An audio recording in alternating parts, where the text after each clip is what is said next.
What's up, y'all? Here we are with the 2018 Breeders' Cup Classic Quick Analysis. It's been a long year.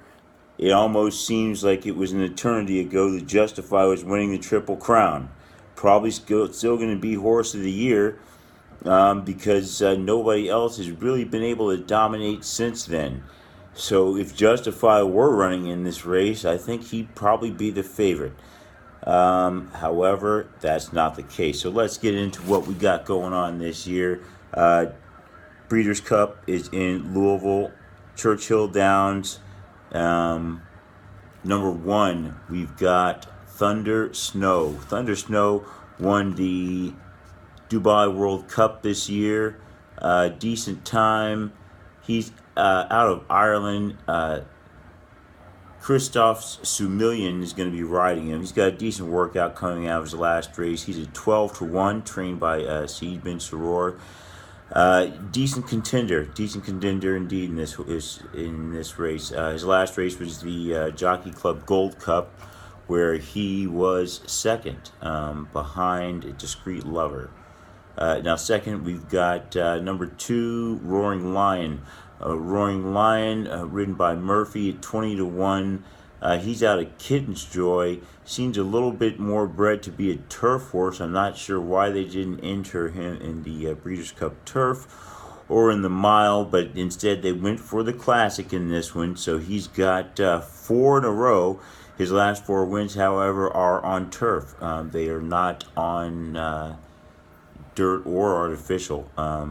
So he's done some decent races, won the QE2 Irish Championship. The Judamont, he actually beat Thunder Snow, who was entered in a turf race, I guess, just to see how he worked out.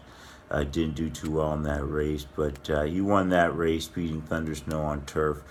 We'll see how it works out, you know what I mean? He's going into Churchill Downs on old school dirt surface, so we'll see what happens.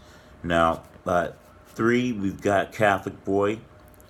Catholic Boy, another 3-year-old. By the way, Roaring Lion is 3 years old, and Thunder Snow is a 4-year-old. I kind of left that out. He ran last year's Kentucky Derby. Didn't like the service at Churchill Downs. We'll see if he likes it this time. I think he didn't even finish that race. At any rate, on to Catholic Boy. Catholic Boy, 3-year-old, ridden by Javier Castellano, 8-1. Catholic Boy has shown a lot of promise. He's out of More Than Ready. He got his last win in the Travers with a decent race, finishing at 2:01. His last two wins before that were in the Belmont Derby and in the Pining Ridge at Belmont, both on turf. He had to fight, go through some struggles, and make some comeback moves. He lost the lead twice in both those races in the final stretch, in the final furlong, and regained the lead. This horse definitely has a lot of strength, the most strength I've seen in a horse since A Fleet Alex. So I expect Catholic Boy to be game for this one. Last workout was 101 breezing. He's coming into this race probably going to run near the front, probably somewhere near Thunder Snow along there. Probably not too much of speed going to be up front in this race, so I expect a pretty honest, decent pace. Catholic Boy should be in there. Number four, we got Guinevere, a 4-year-old. Guinevere is at 20-1 right now, probably a little bit underpriced. I'd expect that to go down a little bit. Out of Dialed In, who's out of Mineshaft. His mother's father is Unbridled, so the horse is pretty decently bred to win this race. Last race was in the Woodward, running second. I rated him as a +1 in that race. He won an optional claimer, mile and eighth, going 147.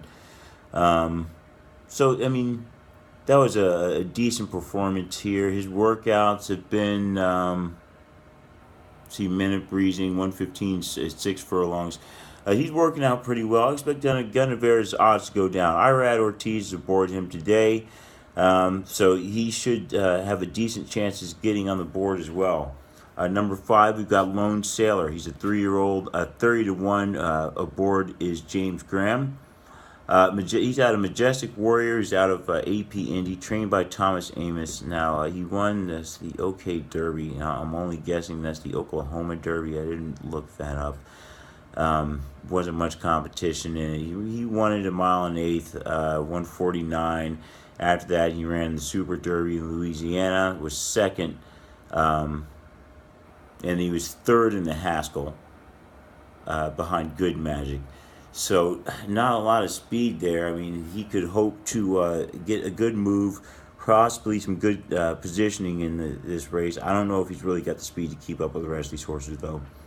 Now, number 6, we got McKenzie, another 3-year-old out of Street Sense, trained by Bob Baffert, got Mike Smith aboard, so he's definitely got that whole Hall of Fame cast along with him. He's going to stalk the pace. He won the Pennsylvania Derby, San Felipe, and the Sham his past 3 races. However, those races don't have too much competition. He ran the Pennsylvania in a minute 52, which is really slow. The San Felipe, he was disqualified despite the win with a decent time in a minute 42. And in the Sham, he won with a decent time of a minute 46. He worked out in a minute handily. Anybody knows me knows what I think about those handily times. They're almost meaningless. I mean, it mean a little something. He did go that fast, but we'll see. He's a big question mark. He's got the as I said, the Star Power aboard and Star Power stable or trainer. So we'll see what happens with McKenzie there. Now, moving on to number 7, West Coast. West Coast, another Baffert horse. Got Johnny Velasquez aboard him for the first time in his career. He's another decent horse. I don't really know if he has enough to win it. He's got past 3 races have been seconds in the Austin McGinn, the Dubai World Cup, and the Pegasus. He ran in last year's Breeder Cup Classic, running third. He had decent races in all of them, but didn't get the win. Is today his day? Is today his day to get a really big win and finish off possibly his career in style? Who knows? Who knows? But West Coast is back. He's at a 5-1 right now. Number 8, we've got Pavel. Pavel's a 4-year-old, 20-1. He's got a couple of decent wins. Last win was Stephen Foster. He won that one. He was second in the Pacific Classic behind Accelerate. He's got Mario Gutierrez aboard. He's pretty. I mean, he seems to be a little bit bred, be a little bit better for the turf. But he's been a dirt horse. Got some decent outings. He's going to stalk the pace. Doug O'Neill's training him. So, we'll see how it shakes down for Pavel. Number 9, we've got Mendelssohn. Now, Mendelssohn's coming back. I really got to give him credit. A lot of these horses they bring him over here for the Kentucky Derby. They get beat down the way Mendelssohn got beat down. You don't see him again, like some Thunder Snow. He stayed out of the U.S. for pretty much since he got beat down in the Kentucky Derby. And, now he's back to try it again at Churchill Downs. But Mendelssohn stuck with it. They didn't take him home. Aiden O'Brien's still over here with him. Mendelssohn's out of Scat Daddy, brother of Justify.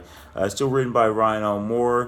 He's at 12-1 right now. His last couple of races have been decent. I mean, maybe he's just becoming acclimated to being in the U.S. He was second in the Travers, 4 lengths off of Catholic Boy. And he was third in the Jockey Club Gold Club, 2 lengths off of Discreet Lover. He ran up near the front, hot pace there. The last good win was in the UAE Derby. So I expect him to stalk this place, maybe take the lead, but I expect him to be up front, and we'll see what Mendelssohn's got. Maybe this is going to be his time to put his name in the record books up top. Now, number 10, Yoshida, 4-year-old. Jose Ortiz riding him. That's a jockey change. He's won on before. He's coming back. This horse is out of Japanese Heart's Cry, which was out of Sunday Silence, old Derby winner. So trained by William Mott. Now, his last race was the Woodward. He won that race in even time, minute 48, 102 buyer rating in that one. He ran a couple of races on turf. I'm not really sure why they switch these horses back and forth between turf and dirt so much these days, but I guess they're just trying to get the money. He ran the 4-star Dave, was 5th in that one. Queen Anne, was 5th in that one. Not too far off. He was third, three lengths off in the 4-star Dave, a length behind the Queen Anne, and he won the Turf Classic actually by a neck. But hey, Yoshida, he's gonna be game for this one after coming off that win in the Woodward. decent time. He's going to be ready to go. His last workout, 49 breezing, wasn't too great, but he had a minute breezing before that. I expect him to be ready to go for this one. Now we've got number 11, Mind Your Biscuits. I really don't like horses with ridiculous names like Mind Your Biscuits because they win. And I always think it looks silly when you look at your glass, Derby glass, or this would be a Breeders' Cup glass, and you look to see Mind Your Biscuits. It just seems like a weird name to have on the glass. I don't know. Maybe I'm just crazy. But anyway, Mind Your Biscuits is 6-1. Gafalion is aboard him. He's got his last win in the Lucas Classic, mile and eighth, minute 48, even time, 108 buyer in that one. That's probably why he's got 6-1 odds for his morning odds. I really don't know about this horse. He's second in the Whitney. I rate him a +2. Buyer gave him a 104. He was second by a nose in the Met Mile. That was an impressive race there, actually. Minute 33, lost it by a nose. We'll see. I mean, Mind Your Biscuits, I guess he's just got as much of a chance as anybody. He's 5 years old. Got the experience. Sometimes that's what it takes in this kind of race. And he's just got just as much of a chance as the rest of them, as I say. Now, 12, Axelrod. Axelrod's a 3-year-old. He's at 30-1. Joe Bravo aboard. To me, it's kind of a stretch with this one. He's second in the Pennsylvania Derby. That wasn't impressive. He won the Smarty Jones at mile and 1/16 and 1:45. That wasn't impressive. He won the Indiana Derby. Minute 43. It's a little better. At mile and 1/16. Still not impressive. He hasn't done anything to impress me. So, I mean, Axelrod's out there. He's got some decent breeding. Got Medaglia d'Oro and Elusive Quality's grandfathers. So we'll see. Maybe they can make something happen special here in this one. Number 13, Discreet Lover. I didn't think this horse had a chance in the Jockey Club Gold Cup.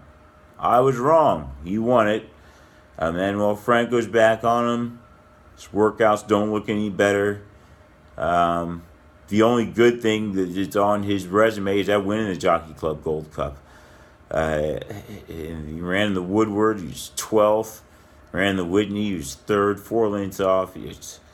But hey, maybe he's just coming into form right now. Maybe he's set to do even more.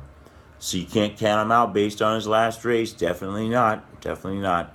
And number 14, finally, we've got Accelerate. Now, Accelerate had a great race in the Pacific Classic. He came out and had a okay race in the Awesome Again. It was more like a workout. But he's a 5-2. He's the favorite. Rosario's aboard. He's 5 years old. Another one got the experience out of Looking at Lucky. His mother's father is Awesome Again. So, Awesome Again won this race. He just won the Awesome Again stakes. This is another Awesome Again, so maybe he will be another Awesome Again horse like Ghost Zapper was through that same lineage to win this race. He's got the breeding to do it, got the jockey to do it. He's got the resume all the way, so there's no reason to doubt him, and there's no wonder why he's the favorite. So there we go. More videos coming.